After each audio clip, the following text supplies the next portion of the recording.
Hello, this is Harry Paden. I am the host of Paden's Pulpit. Today's episode, Season 2, Episode 26, Post-Traumatic Stress Disorder, or PTSD. Again, this is Season 2, Episode 26. Today's subject, post-traumatic stress disorder, or PTSD.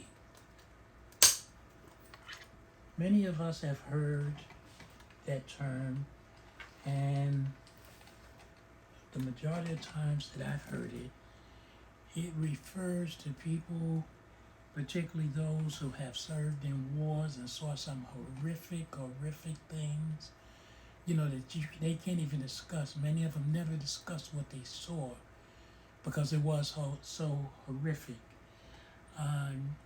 But I've mentioned before recently that I'm writing my autobiography as a legacy so that my future generations know the struggle that it took, because I was born in the ghetto and escaped the ghetto, and I'm successful. I've traveled the world. I've done things. I've raised successful children. I got grandchildren in college and graduating college. That's successful. I drive a sports car, and that's successful. I don't need money. Well, everybody needs money, but I don't need money. I'm comfortable. But the things that it took to get me here, oh man, I'll discuss that in a little while.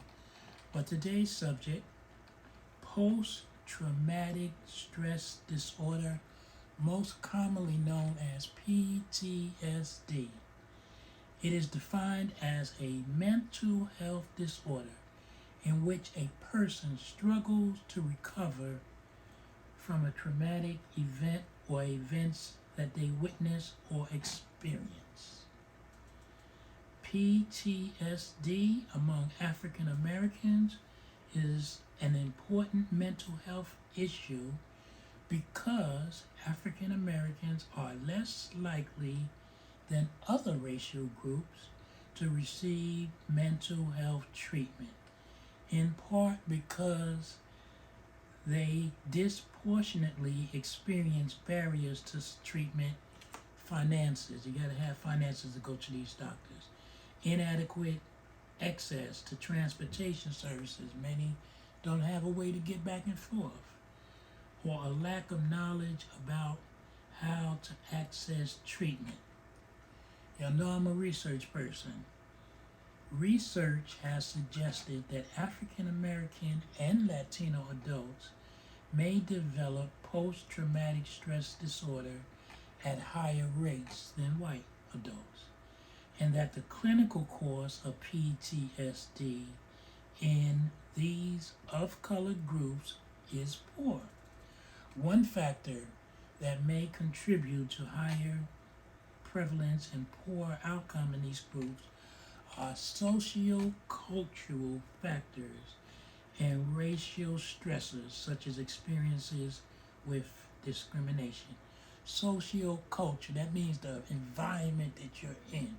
You go to the corner store and the guy don't even like you, but he want to take your money. You try to get services from some of the local agencies and they treat you like you less than. That's part of the socio-cultural environment that many of-color people find themselves. Our good suburban people, they go to the store. Hey, John, how you doing? How's the kids? Oh, don't worry about it, John. Pay me next time. We good. Going to South of France, John? Yeah, good. Okay, God, we live good. We live real good. But let me walk in there. Whoa. John, keep an eye on him. Keep an eye on him. I ain't a thief. I want nothing from you. I've saved people's lives. I've done many great things, and that's the socio-cultural events that we experience, many of us, on a daily basis. And racial stressors, when you know somebody's trying to discriminate against you. Now, since that orange guy got in office, people are emboldened and they boldly say, We don't want your kind here. Well, leave. Go back to that European place that you came from.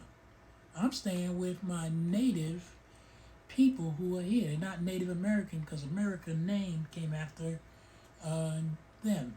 They're native indigenous people. But let me go on. Post-traumatic stress disorder develops in response to exposure to a traumatic event during which the individual feels extremely fearful, horrified, or helpless. The diagnosis is characterized by persistent re-experiencing of the event, persistent avoiding of stimuli associated with the event, emotional numbing, and hyper-arousal. The public health consequences of PTSD are substantial. They include suicide, secondary mental disorders, substance dependence, impaired role functioning, and health problems. And it also reduces the life of the persons because they take on these negative things. Smoke, in our population, smokes entirely too much, but smoke can relax you. Cigarettes, reefer, crack. That's why people do it. They don't just do it.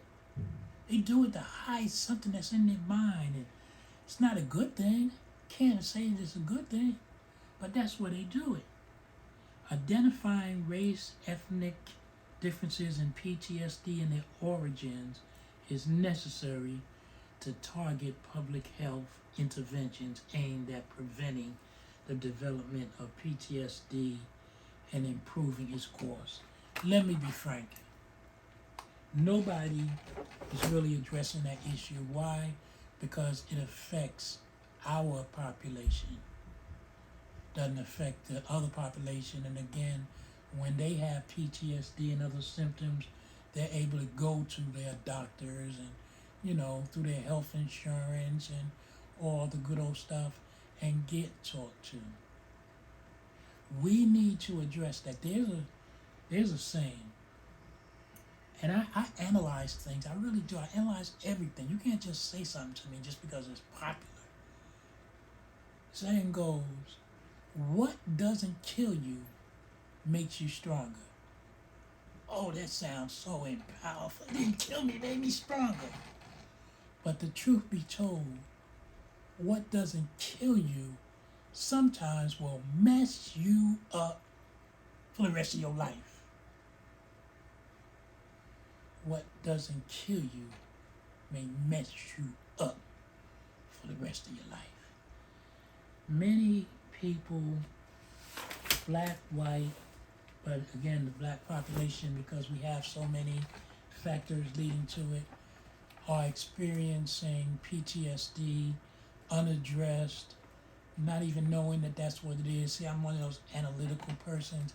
But I mentioned about my autobiography, and here's why I think that's important.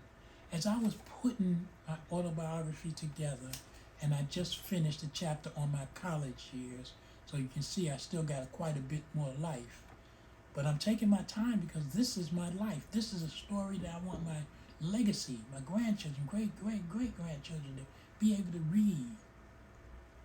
I am the patriarch of my side of the family, my Harry Paden's family. I am the oldest male in the Harry Paden part of it.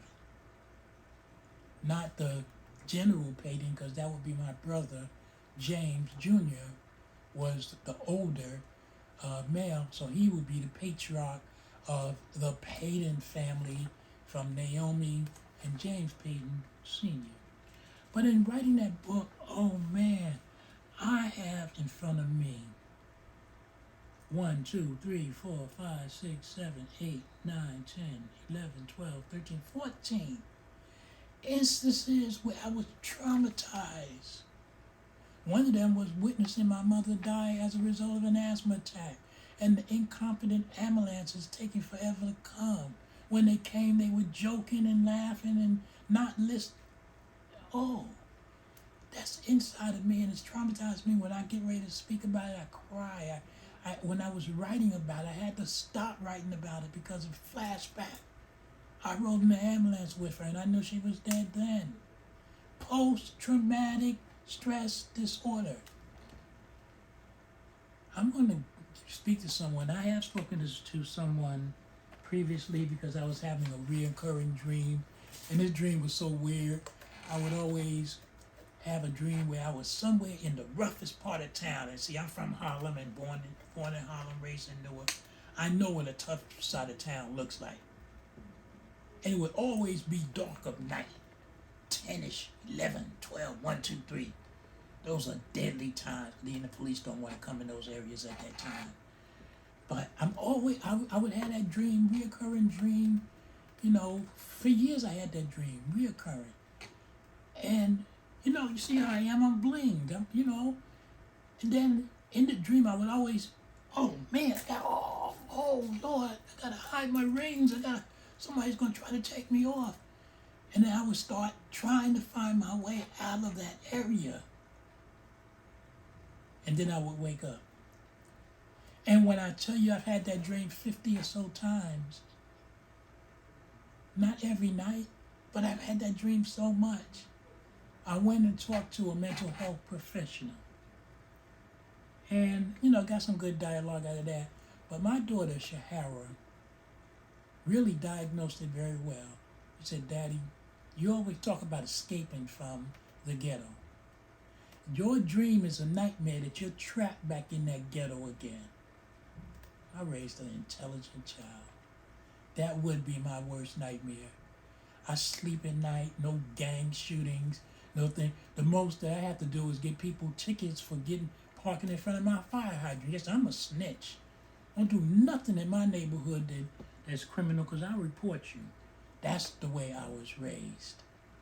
You call it a snitch, I call it being a good neighbor. Let's address our issues of post-traumatic stress disorder. Do not be ashamed. Do not be ashamed. We as a population have seen things like deaths, the loss of a child during childbirth, divorces, spousal abuse, all those good old things that also happen in other races. But sometimes you're not even safe in your own house. You worry. People get shot through the window. Again, I've lived here for 30-some years. I haven't had any of that problem. It's just crime-free. But that doesn't mean it won't happen. But all those stresses cause post-traumatic stress disorder. Please think about it. Speak to someone. There's no shame in it. Because again, as I mentioned, I have written down, it was cathartic. 14 different times where I felt helpless. Where I wanted to kill somebody because of what they did to me. And most of it was racially oriented.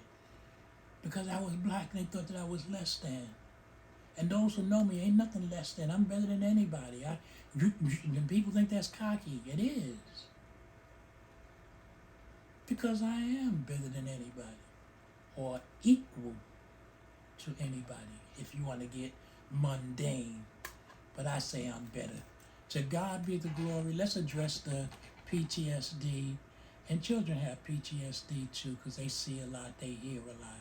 Let's stop being afraid of the mental health aspect of health. Please, talk to someone. You may have unresolved PTSD. I did not know, because I buried that stuff all the way back, and I don't think about that stuff. When I wake up, I think about what I'm going to do to make my name greater. That's up here. That's up here, in this part. But way back here, buried way deep down, almost in my neck. Those 14, and I'm going to get more, I'm sure, as I go through the rest of my life. Those things are still traumas that I faced, and I am so blessed to have gotten through it. To God be the glory. Please, don't be afraid to speak to a mental health personnel. We have to get our post-traumatic stress disorder. It's a part of many of our surroundings, and we should not be ashamed of it. To God be the glory.